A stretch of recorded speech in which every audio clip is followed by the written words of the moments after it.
Olá! No vídeo de hoje eu vou fazer a análise psicológica do filme De Repente 30.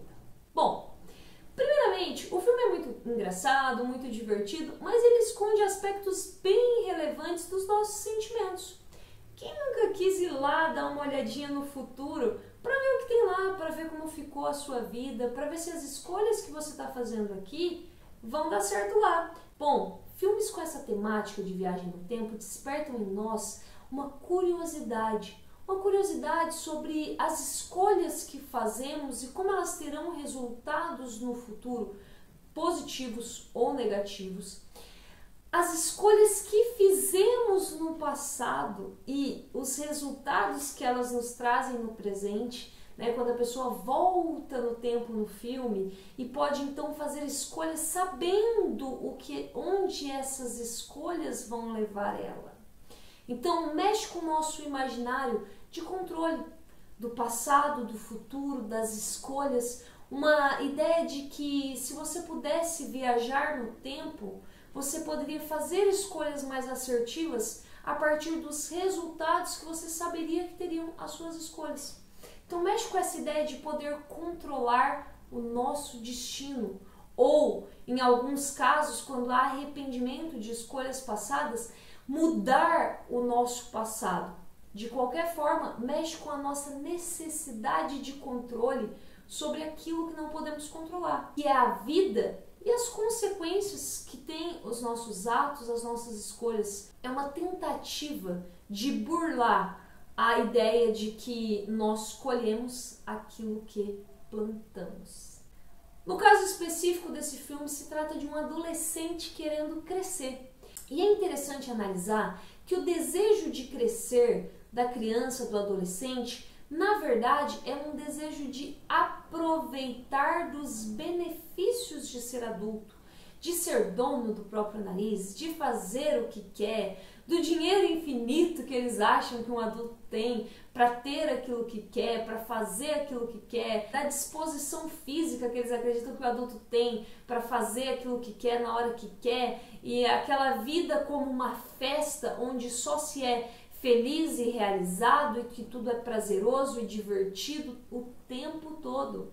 É uma fantasia de poder que o adulto tem de ser feliz incondicionalmente, né? Que no imaginário da criança as frustrações elas são próprias da infância e da adolescência, que a vida adulta é uma eterna festa, que tudo é bom no mundo dos adultos. E esse pensamento, né, um tanto mágico, um tanto idealizado, ele acontece porque, na verdade, apesar do adolescente ele ter contato com algumas responsabilidades, a criança ou o adolescente ter contato com algumas responsabilidades, não é como se ele fosse verdadeiramente responsável. Ele está treinando para se tornar responsável.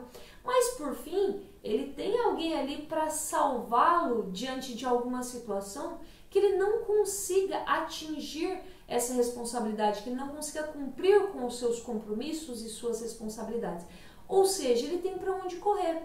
Coisa que o adulto, na verdade, não tem.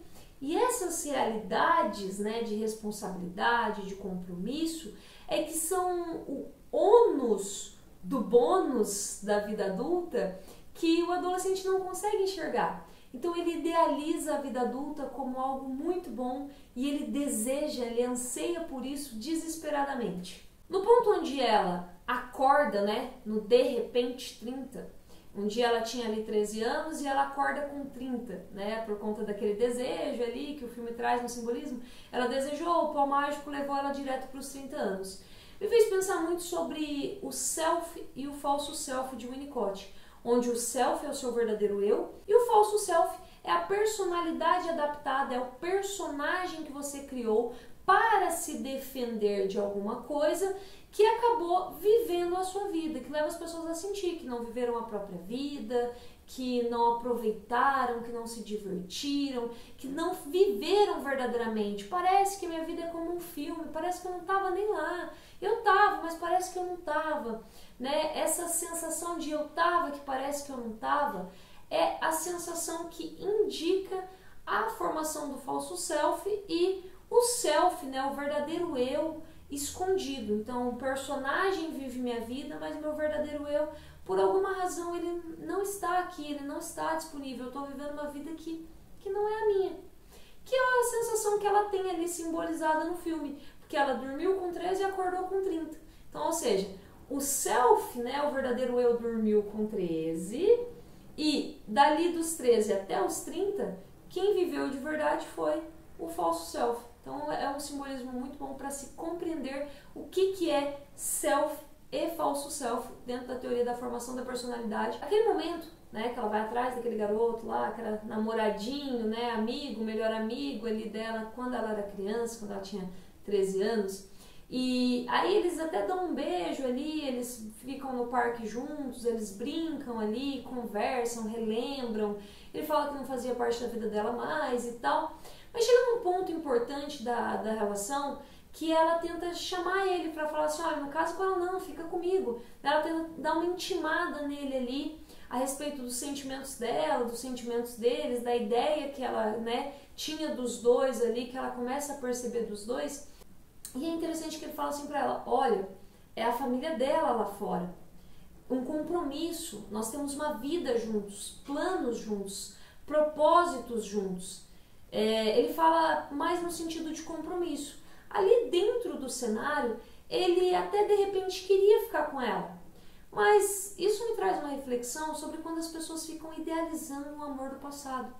Alguém que de repente você namorou ali por 2 semanas, 1 mês, um pequeno momento da sua vida e que você sempre pensou naquela pessoa como perfeita para você. Você sempre ficou idealizando esse relacionamento, essa vivência e anos se passaram e então você ainda pensa naquele namoradinho, naquela namoradinha do colégio. Aquela pessoa que você nem conhece mais, aquela pessoa que nem é aquela pessoa mais e nem você é a mesma pessoa.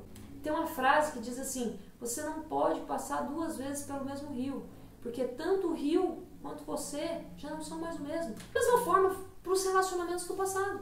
Aquela pessoa não é mais a pessoa que você conheceu, você não é mais aquela pessoa, mas você fica ali idealizando, tal como ela estava fazendo, tal como ele estava fazendo, apesar de assumir o compromisso, estava vacilando na ideia por causa de um amor de quando ele tinha 13 anos, de uma pessoa que ele não via há praticamente há 1 década e meia e um pouco mais. Olha que loucura, olha que insanidade. E às vezes no dia a dia, muitas pessoas vivem com essa ideia de e se eu tivesse ficado com fulano e não com ciclano? Se eu tivesse escolhido tal ou tal caminho? Muitas vezes se martirizando por conta dessas escolhas que pensam e idealizam terem sido as escolhas erradas. Depois tem um ponto muito importante, que é ela acordando com 30 anos e andando com as adolescentes, fazendo coisas que uma criança faria se ela tivesse, né, ali vivendo uma vida de adulto. Então ela age como uma criança num corpo de adulto. E tem 2 pontos a gente observar. Quantas pessoas que, mesmo que eu brinco assim, parece adulto, tem corpo de adulto, fala como adulto, tem responsabilidades de adulto, mas no fundo é uma criança. Não tem responsabilidade, não tem maturidade, não amadureceu, não se desenvolveu, que é o caso ali dela. E também algumas pessoas que, por alguma razão, não vivenciaram determinadas fases.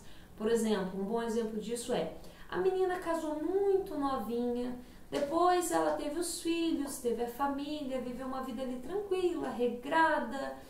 De repente, ela vira uma adolescente de 50 anos. Ela pede o divórcio e vira uma adolescente de 50 anos. Ou nem pede o divórcio, continua com o marido, mas vira uma adolescente de 50 anos. Tem comportamentos de adolescente. Que isso? Revivendo fases que não foram vivenciadas. De maneira um tanto quanto imprópria, né? Fora do tempo, fora do momento. Um outro ponto muito interessante que o filme retrata é a relação dela com o namorado. Porque ele chega, né, para vivenciar experiências adultas e ela, né, tá simbolizando ali, ainda que como uma atriz adulta, uma criança. Então é muito interessante que mostra ela, com vergonha, com medo, que seria a reação natural de uma criança diante desse tipo de coisa. Então nos chama a atenção para quão assustador e perigoso é para uma criança uma situação de abuso sexual. Ah, mas no filme não era isso. Não, no filme não era isso. Mas é importante que dá pra gente olhar nas entrelinhas da situação para poder verdadeiramente imaginar como se sente uma criança numa situação dessa. Porque ela está numa situação inadequada. E ali na cena é isso que a atriz busca retratar, né? É isso que o filme busca retratar. Como a criança se sentiu deslocada, assustada diante daquela situação. Tanto que chega num momento que aí ela vai pedir um conselho, uma ajuda para amiga, e aí, né, ela pega e fala sobre brincar. Ah, brincar, jogar, batalha naval, joguinho. A amiga tá tipo assim, como assim? E ela, assim, naquela ideia de ser uma criança, ela acha que é literalmente jogar um joguinho, né, batalha naval, alguma coisa nesse sentido. É interessante também a forma como o filme retrata a inveja da outra menina em relação a ela, né? Que ela foi um sucesso, a menina ficou ali à sombra daquele sucesso. E, por mais que as duas fossem amigas, a rivalidade natural das mulheres, quando tem situações edipianas mal resolvidas, o que é isso? Quando o relacionamento de uma mulher com a mãe não é um bom relacionamento, né? Um relacionamento confuso, um relacionamento complicado, essa menina com certeza vai ter problemas em se relacionar com outras meninas, porque ela vai usar a relação da mãe como padrão. E se a mãe competiu com a filha por alguma questão narcísica mal resolvida, as relações vão todas ser baseadas em competições. As relações femininas, as relações de amizades com mulheres, vão todas ser baseadas nessa questão de competir, de competição. E aí, pra gente finalizar, pra gente fechar aqui com uma ideia de mensagem do filme, é importante observar que ela começa a trabalhar. Ela começa a fazer as coisas, começa a se inteirar, ela começa a interagir, e ela começa o quê? A assumir o controle daquela vida que estava toda bagunçada. Olha, não é a vida que eu escolhi, é o que eu idealizei, mas parece que não é bem o que eu queria. Mas peraí, o que eu vou fazer disso daqui? Estou vivendo o meu sonho, o que eu vou fazer com isso daqui? Aí ela começa a trabalhar e vai atrás e faz e acontece lá na revista e tudo mais. E aí vem o dia lá do show e ela age com uma espontaneidade que é natural do self verdadeiro, do verdadeiro eu, da espontaneidade que vem da criança e que a gente vai retraindo ao longo da vida. Então ela vai lá e faz isso, e ela começa a dançar, e aí ela chama o Matt pra dançar, mas o Matt não vai, porque ele tá todo engomadinho ali naquele não, porque eu sou adulto e tal. Ela não, ela é espontânea, e começa a dançar, e vem aquela coisa, começa a interagir com as outras pessoas. Esse é o lado criança, espontâneo, que a gente não pode nunca perder, porque é ele quem vai trazer energia de vida aos nossos dias, alegria. O id tendo prazer em viver, o id podendo aflorar no seu dia a dia, na sua vida. É algo muito interessante. Mas nesse ponto eu queria chamar a atenção também para o controle que ela assumiu dessa vida. Que ela começou a falar, peraí, isso aqui é a minha vida, o que eu vou fazer dela? Aí ela começa a colocar os pingos nos is dessa vida. E assim, ela começa a perceber que tudo aquilo ali não era exatamente o que ela queria. Ou seja, nem sempre a vida que eu idealizei, que eu olhei e falei, nossa, isso é perfeito, isso é o que eu quero, é o que eu realmente quero, é o que realmente vai me fazer feliz. E esse é um ponto muito interessante, é eu aprender que, às vezes, eu preciso admitir que isso eu escolhi errado, isso não era exatamente o que eu queria, isso eu achei que eu queria, mas não era o que eu queria. E eu assumir o controle das minhas decisões. E ao invés de eu ficar querendo viajar no tempo, voltar no momento que eu escolhi errado, avançar para ver se a escolha que eu vou fazer agora está certa, eu preciso assumir o controle da minha vida. E olhar e falar assim, o que eu desejo é isso daqui, não isso daqui. Não importa quem deseja isso daqui para mim, não importa o que os outros vão pensar do que eu desejo, o que eu desejo é isso daqui. Isso aqui é o que eu vou viver. E é muito importante se libertar da opinião do outro, do desejo do outro, da expectativa do outro, para fazer o que eu realmente quero, porque é só fazendo o que eu realmente quero que eu sou feliz. E é interessante que no filme ela tem a oportunidade de voltar no tempo sabendo exatamente o que ela quer. Daí ela sai correndo, né? Ela volta no tempo, ela acorda, ela vê, tô aqui. Aí ela sai correndo, taca um beijão no Matt, né? E aí eles já saem ali pro casamento deles, né? Mostrando que ela tomou atitude em direção ao desejo dela e aí a vida dela se transformou naquilo que ela realmente queria. Que mostra eles ali vivendo um momento à vontade, dando vazão ao id, né, brincando ali com os chicletes no sofá, a casa toda rosa, né, a casa dos sonhos que eles tanto falaram ali.